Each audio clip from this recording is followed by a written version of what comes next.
આજરોજ અમારી કોલીથડ જિલ્લા પંચાયતના કોંગ્રેસના ઉમેદવાર શૈલેષભાઈ ભારતીય જનતા પાર્ટીમાં અમે એમને ખેસ પહેરાવી એમનું સ્વાગત કરી છે.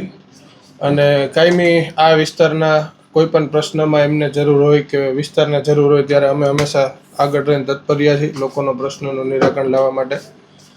એટલે આજરોજ એ ભાજપમાં જોડાય છે.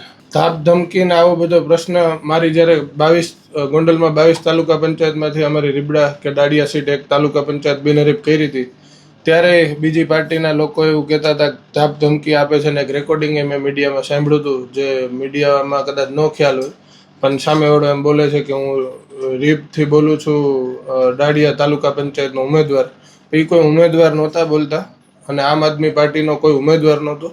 એટલે આવી રીતે સોશિયલ મીડિયામાં ખાલી દાદાગીરીને ગુંડાગર્દી અમે કરી છે એવી રીતે બદનામ કરવા માટે થઈને કાવતરા રચે છે. સામેની પાર્ટીવાળા જ્યારે હાર ભરી ગયા છે ખાલી ગોંડલમાં નહીં પણ આખા ગુજરાતમાં ભગવો લહેરાવાનો છે. એટલે કોંગ્રેસ અને આમ આદમી પાર્ટીવાળા આવી બધી વાતો કરીને બદનામ કરવા નીકળ્યા છે.